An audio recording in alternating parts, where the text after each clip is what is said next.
Oi, hoje eu tô passando para falar sobre o livro Pensamento e Vida. O momento que eu tô gravando aqui é 31 de março e eu terminei de ler o livro hoje. Por que eu comecei a ler e como foi? Na busca de frases diárias para postar, eu pensei em juntar o útil ao agradável e a vontade que eu sempre tive de ler este livro, mas realmente não tinha conseguido, eu já o tinha.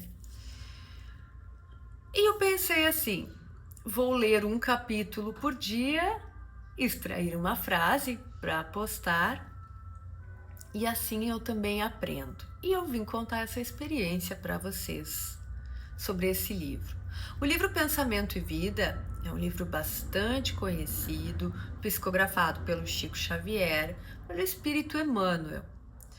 E aí a FEB o editou com esta capa aqui, acredito que seja a última, dentro de uma série, né? A série do Emmanuel, vamos ver se diz aqui o nome da série que a FEB adotou.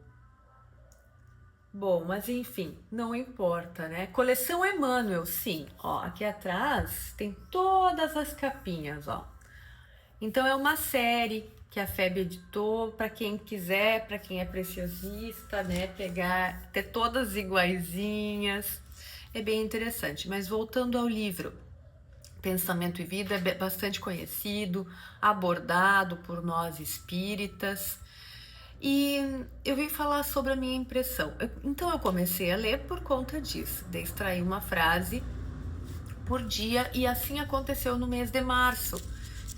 Tá no YouTube do Ler Espiritismo Juntos, tá no Instagram do Ler Espiritismo Juntos também, no Facebook. Lá estão todos os cardzinhos com os dias e uma frase. Não foi fácil, tiveram temas que poderia se extrair muitas frases, outros temas em que, para mim, estou falando da minha experiência, foi bastante difícil extrair, às vezes, uma frase. Então, eu vou falar no geral do livro. O prefácio já choca. Eu até tenho uma travada aqui. O prefácio já choca, ao menos a mim. Por quê? Emmanuel, quando vai apresentar o livro no prefácio, ele tem 30 temas, tá? Do 1 ao 30, e tem mais o prefácio. Então, por isso que deu os 31 dias no meu caso, né? No início, o Emmanuel me chocou, por quê? Porque ele disse que eles foram inquiridos, se não haveria algum livro dele, algum ensinamentos deles lá do plano espiritual que eles pudessem transmitir para nós da Terra. E ele vem dizendo que eles trouxeram esse, né?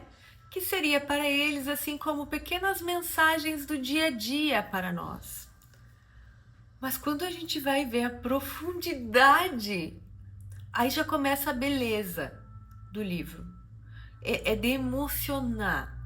Quando a gente começa a ler capítulo por capítulo e ver a profundidade, porque eles tiveram que se esmerar muito a espiritualidade, Emmanuel, para conseguir trazer de uma forma que nós entendêssemos. E vocês vão ver quando fizerem a leitura que para entender é difícil. É necessário que a gente pare e analise, mas esse é um outro ponto que nós vamos abordar daqui um pouquinho. Então, já no início nós ficamos assim, reflexivos. Por que a espiritualidade faz isso? Para nos mostrar o quanto nós somos pequenos ainda, o quanto a nossa inteligência ainda está em processo de construção? Eu acredito que não. que é justamente para nos dar ânimo, para nos tirar desse estado acomodado em que nós estamos, de acharmos que a inteligência é só essa terrena, que nos fica claro quanto o desenvolvimento da inteligência precisa estar atrelado ao desenvolvimento da moral. Isso fica muito claro no livro Pensamento e Vida. E o que o livro Pensamento e Vida quer trazer? O que Emmanuel quer dizer? Qual a mensagem?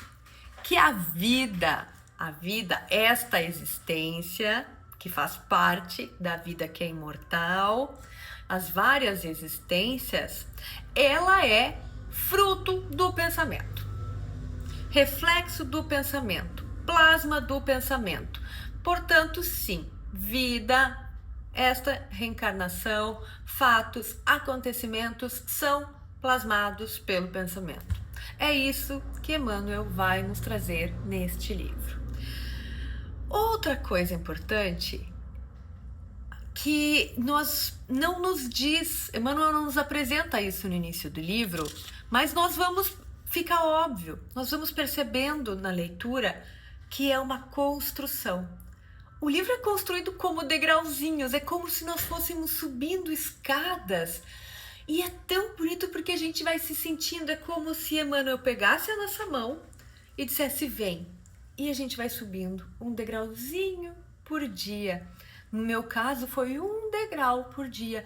Em um mês, a sensação que eu estou sentindo de ter terminado é muito mais contemplativa do que eu tivesse sentado e lido todo o livro em poucas horas, porque ele é um livro pequeno. Ó.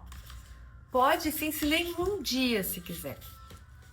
Mas eu falo para vocês que a sensação que eu estou sentindo, eu lia pela manhã, extraía a frase e eu ficava o dia digerindo aquela informação, aquele ensinamento.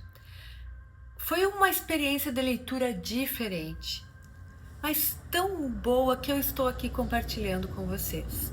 Então, Emmanuel constrói. Eu fiz umas anotações aqui para não esquecer de falar nada importante.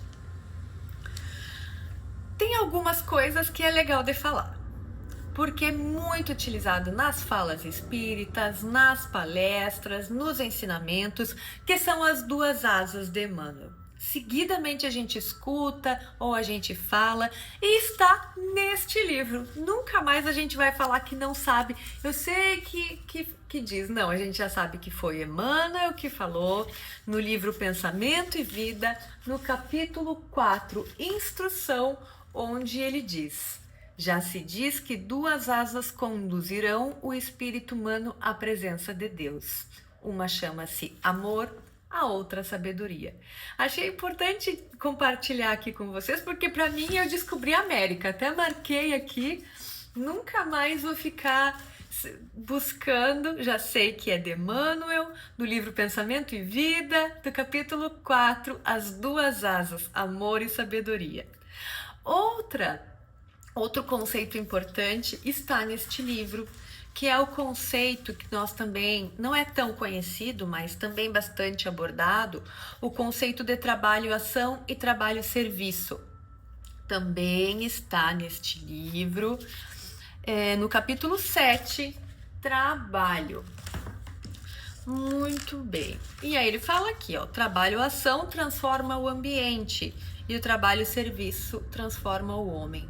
Isso é muito importante quando nós vamos falar ali dos trabalhadores da última hora, enfim, do porquê estamos servindo voluntariamente na nossa vida, qual o nosso propósito. Ele diz aqui, o trabalho-ação é aquele que a gente só faz para receber algo em troca. E o trabalho-serviço é aquele que nos transforma. Um conceito simples, mas que a gente esquece com tanta facilidade. Deixa eu ver o que mais. Agora eu vou falar, então, da parte que mais me tocou.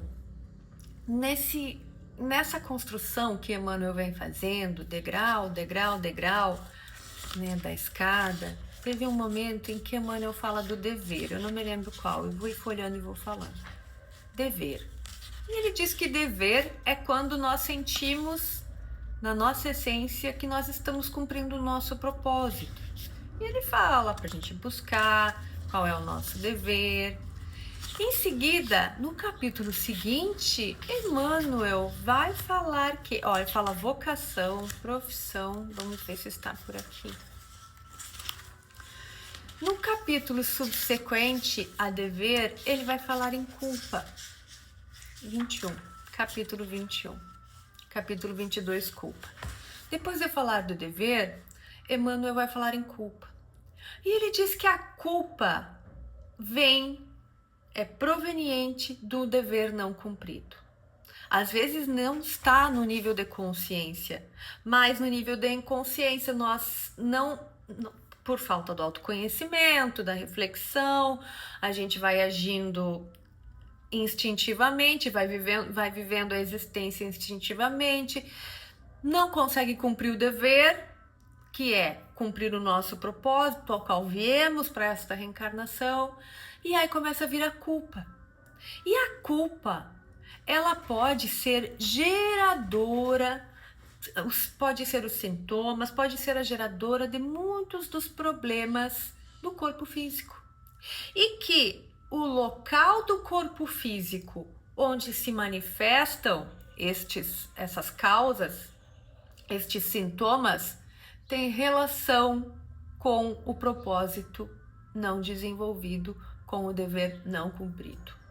Isso eu achei muito interessante, me fez pensar bastante, porque não pensando nos outros, pensando em nós mesmos, quantas vezes a gente deixa o dia passar batido? Hoje eu vou só cumprir as tarefas, não quero pensar muito. Tudo bem, mas aí passa outro, mas aí passa outro. E quando a gente vê, começa a ter os sintomas. E se deixa os sintomas, começa a vir as doenças. E a gente reclama e acha, isso é do planejamento reencarnatório, eu tinha mesmo que ter essa doença. Nem sempre. Então, e como Emmanuel fala, o pensamento plasma a nossa vida. Nós podemos mudar ou melhorar todas as circunstâncias, né, da nossa existência.